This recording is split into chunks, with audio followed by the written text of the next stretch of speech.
we had designers and ink and painters, and we sent it out for the photography and so on. But we did our own commercials, our own animated commercials. You work with John Hubley? I work with John Hubley, and and the most successful work that I did was with Gene Deitch. Gene Deitch was Hubley was Gene Deitch's mentor at UPA, and then he succeeded Hubley as the creative head of UPA, and then he was the creative head of Terry Toons, and now Gene is living in Prague, and he has been there for the past 30 years. He married a Czech lady, and who was the head of the Kraslany studios in Prague, in Czechoslovakia, which is the animation studio there. And I do an awful lot of work for them. And I go over there, and and of course Gene works all over. He works, I did a whole series of a half-hour animated cartoons in Amsterdam, and Gene directed them. And he's won an Academy Award, and he's the most creative genius in that field, I think, today. Seamus Culhane? Worked with Seamus. Did you do the Babo commercials? Yes, they did. All the ones for the Kate Smith show? Well, I don't remember. Where they're on, I never know. I'm going to throw a few at you. The Frito Bandito? Yes. How'd you get that character? Okay, that was very easy, because they told me that it was, they created the character based on the bandit in the film The Treasure of Sierra Madre. Did you ever see that? Sure. Okay. That's where that came from. With the one with the gold dude, right? Don't need no stinking badges. The Eastern Mystic Salmonex commercial. Take Salmonex tonight and sleep. Where did it come from? I don't know. They showed me the character. I did it. I don't know. M&M Peanuts.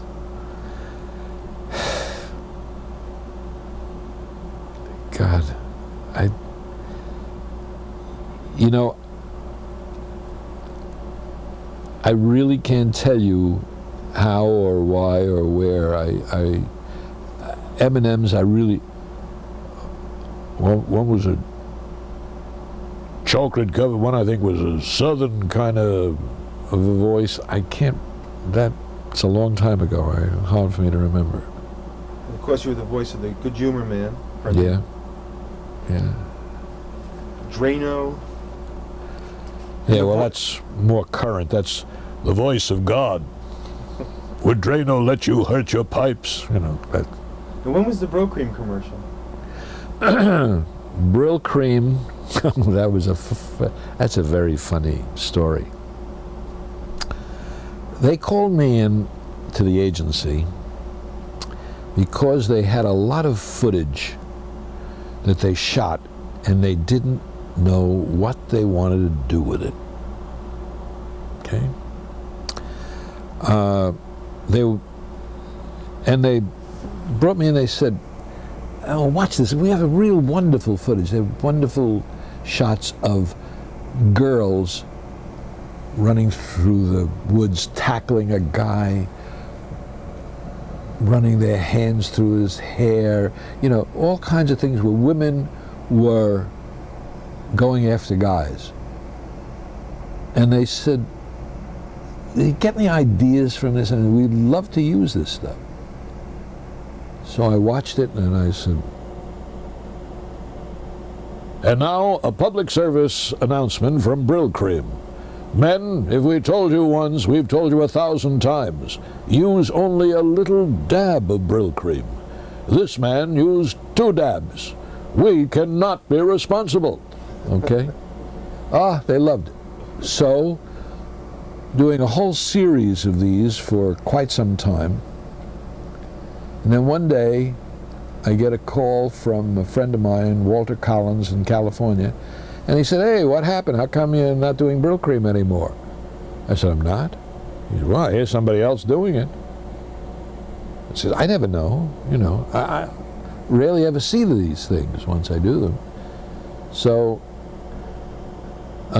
one day, sure enough, I caught one. Wasn't me. This went on about 6 months, and then I got a call to audition for Brill Cream.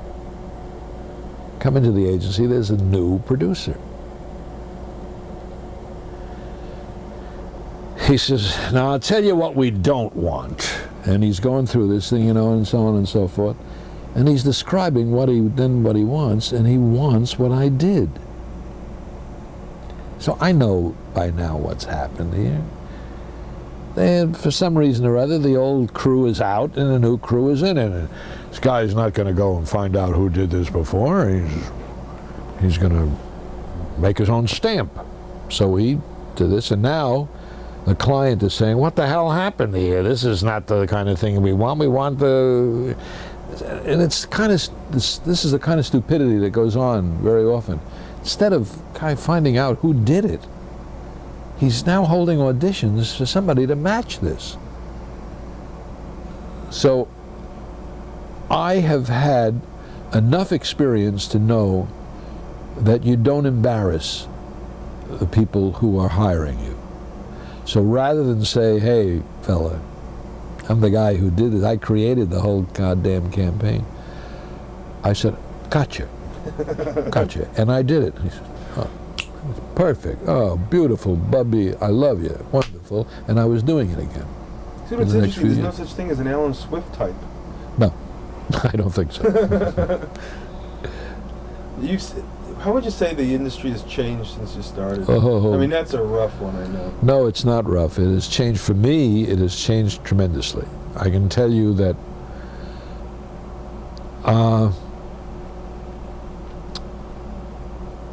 many of the advertising agencies, I would say most of the advertising agencies, have done away with their own casting departments. They now go to casting services on a freelance basis. And that's terrible, for me at any rate. I think it's terrible in terms of the industry, because apparently these casting services must be paid by the number of people they bring in, because they bring in everybody. So many people who, you know, I mean, if you handed me a commercial today, a voiceover, I could look at it and forget myself. I could tell you, this actor should do this, that actor should do that, this actress should play this part, and so on and so forth. And I could cast it just like that. But okay, you want to hold auditions? Take 5 of each, of the people who are really good, if you know what you're doing. I had an experience just the other day. I was livid. I came to this casting service, this call, and this woman, they had a script with 3 different short commercials. And she said, I want you to read the last commercial only because that's an older person. And I just blew my stack. I rarely do that. And I said, do you know who I am? And she looked at me. I said, you are a casting person? You have a casting service here under your name? Don't you have to do any homework? Don't you have to know anything about this industry? My name is Alan Swift. Remember it. Ask somebody in the business who knows the business who he is. I said, I can do any age voice. She says, they want a 30-year-old person. You're not a 30. I said, it's a voice. She said, well, you got to sound 30. I can hear your voice. You don't sound 30. I said, no, you can't hear my voice. I said, I can be 3 years old and I can be 90 years old. What can I tell you? You asked me how the industry has changed. It has changed. That's the biggest change. Yeah. I used to work mainly with one-on-one, when I would go into an advertising agency, the producer would be there. Very often the copywriter was there. And I would have input also into what was. Today, I don't even know whether most of my auditions are even being heard, because you take, for example, they're putting on 75 people on a tape, and they send that tape over to the producer. Is he going to listen to 75? He doesn't have the time. So he's going to listen for a few minutes until he hears something that can work, and say, oh, okay, but that's all right, fine. Call that person, and he'll walk out. I could be down the list, I don't know. Because I do know that the difference in terms of my work is that where I used to win about 80% of the auditions, I now maybe win 7%. It's a big difference. So that's how it's changed. Yeah.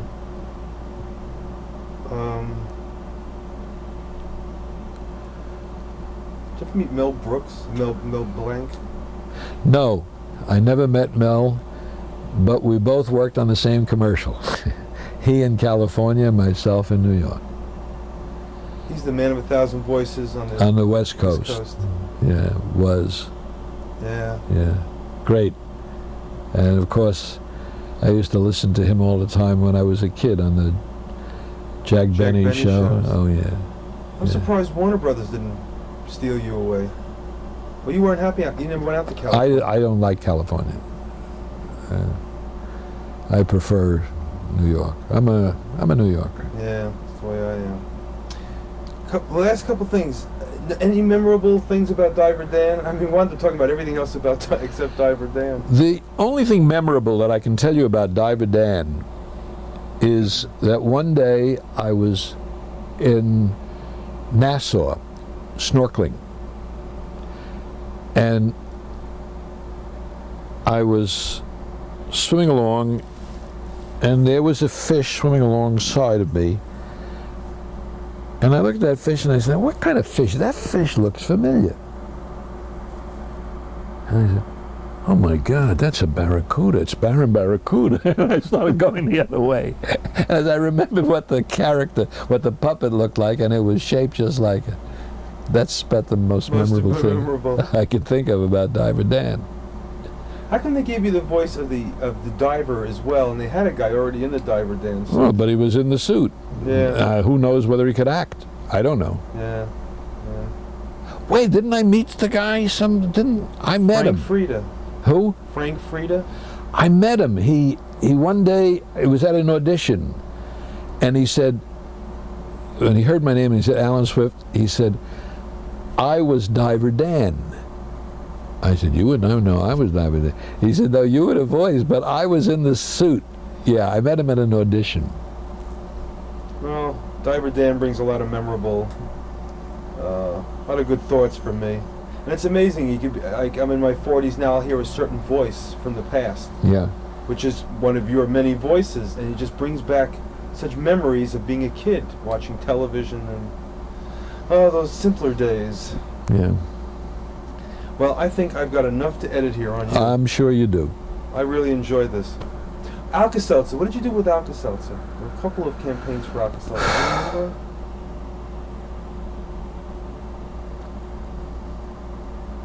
I don't remember.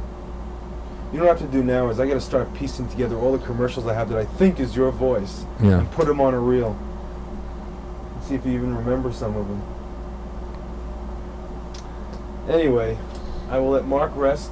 I'm very happy with this interview. Now I'll just tell you something which has nothing to do with this. I've had a reel that I've used for years. Must run maybe 40 minutes. And it's a pretty good sampling of commercials that I've done. I called it, as you might see in that brochure, Uninterrupted Commercials. Turn to the last page. Free, nothing to buy. Am I on the wrong page? That's it. Sanka Coffee. Oh, those were the beginnings. Those are things that I just did in '65. In when 56, 55, 55. I've since done, God knows. Do you remember which? Oh, you, But that, I originally put it out as a record, and then years later as a tape. It became a collector's item. People were, and it has always served me very, very well. Just recently, I'm signed with Don Buchwald, an agent, and they listened to the tape. They said, "Oh, you have to cut this down." I said, "Why?" You know, and they said, "How long do you want it?" And they said, "About 3 minutes." I said, 3 minutes? And they said, well, "Yeah, nobody. The young people today don't have the. They don't have the." capacity To sit and listen to anything for any length of time. I said, "But what can I show of my work in 3 minutes?" I said, I'm more than just the sound of a voice. You want to see a comedy timing, you want to see that. At any rate, that's the way the business also has changed. Yeah. But I'll tell you one thing, you still have the record, I take it? Well, I have the tape. Yeah, because I like to listen to the tape and get the commercials. So I think we got enough here to do a documentary, it looks like. I want to have fun cutting all this up. Do you have a lot of, any pictures, photographs that you took back in the 40s or 50s, doing voiceovers or some of the TV shows that I could use? Just, because these I can copy too, video-wise. Yeah. But, well, worst one first, we'll do a second. Oh, you won an award for children's album. Yeah, so... Favorite C. What was the award? I tell you, when you do a kid show, you get so many phony awards. I mean, I threw out enough awards. At one point, I used to laugh and say, I should take one room and I should paper all the walls with my awards and say, the world's most honored man, I mean, because it's ridiculous. They give you awards that you don't deserve. It's all bullshit.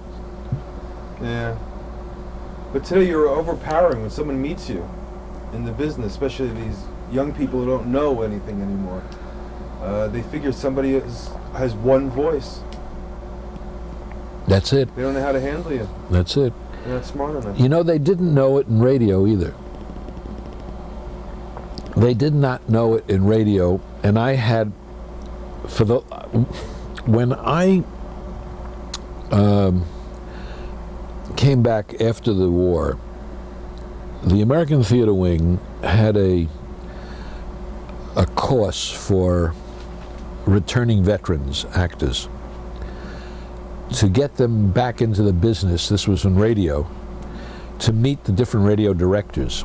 So each week a different radio director would come and direct the class in a radio show, dramatic radio show. And that way we got to meet them.